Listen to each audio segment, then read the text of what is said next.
Kala itu, kota Baghdad mendadak gempar oleh kehadiran orang asing.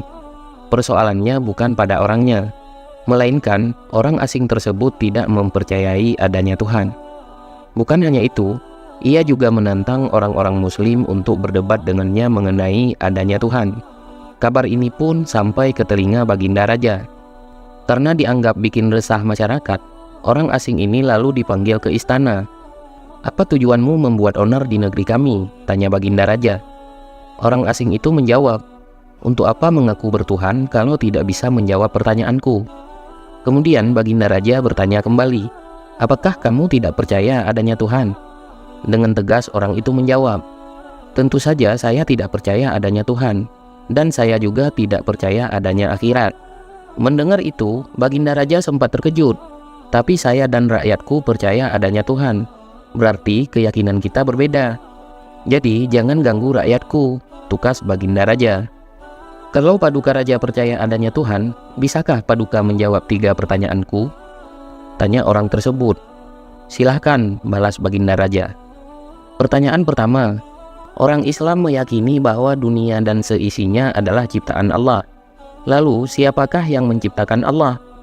Bukankah sesuatu yang ada, pasti ada penciptanya? Pertanyaan yang kedua, katanya di dalam surga manusia tidak akan berak ataupun kencing, sedangkan mereka makan dan minum tiap hari.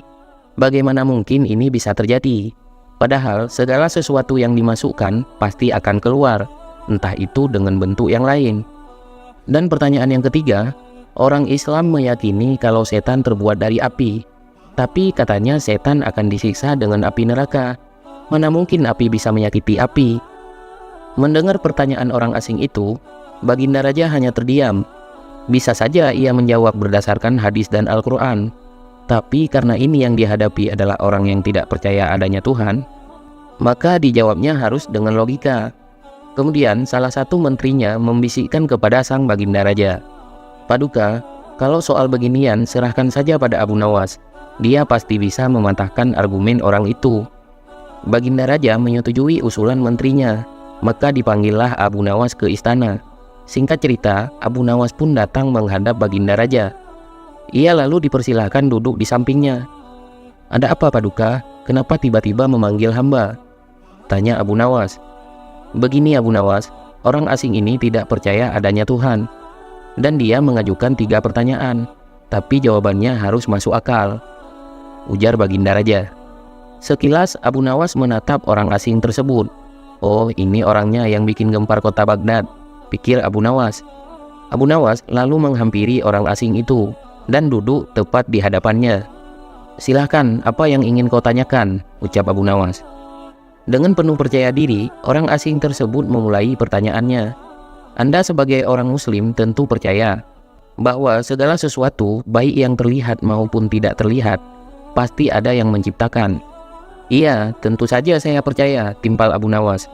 "Sekarang saya mau bertanya, siapakah yang menciptakan alam semesta dan seisinya?" tanya orang asing. "Yang menciptakan alam semesta dan isinya adalah Allah Tuhan saya," jawab Abu Nawas. "Oh, baiklah.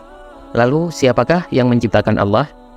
Bukankah tadi Anda mengakui bahwa segala sesuatu baik yang terlihat maupun tidak terlihat, pasti ada yang menciptakan?" tanya orang itu kembali. Sejenak Abu Nawas terdiam. Ia pun lalu berkata, "Anda pasti tahu kalau kami selaku orang Islam mengakui hanya ada satu Tuhan. Kita istilahkan saja Tuhan dengan angka 1. Sekarang gantian aku yang bertanya. Angka 3 berasal dari angka berapa?" tanya Abu Nawas. "Angka 3 berasal dari angka 2 ditambah 1, jawab orang tersebut. "Tepat sekali." "Kalau angka 2 berasal dari angka berapa?" tanya Abu Nawas kembali. "Angka 2 berasal dari angka 1 tambah 1, jawab orang itu. "Benar sekali." "Sekarang, kalau angka 1 sendiri berasal dari angka berapa?" tanya Abu Nawas. Orang itu kaget dengan pertanyaan tersebut.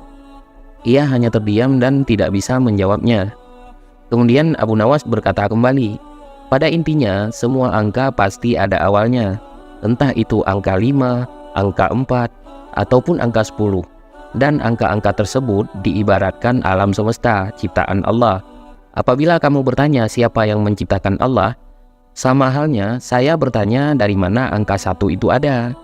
Kamu pasti tidak akan bisa menjawabnya, jelas Abu Nawas. Orang itu pun langsung terdiam merenungi kata-kata Abu Nawas. Untuk jawabanmu atas pertanyaanku yang pertama, masuk akal juga. Sekarang pertanyaan yang kedua. Kalian sebagai muslim pasti meyakini kelak hidup di surga tidak akan berak dan kencing. Padahal di sana kalian makan dan minum setiap hari. Mana mungkin itu bisa terjadi? Jelaskan padaku, tanya orang asing tersebut. Baik, akan saya jelaskan.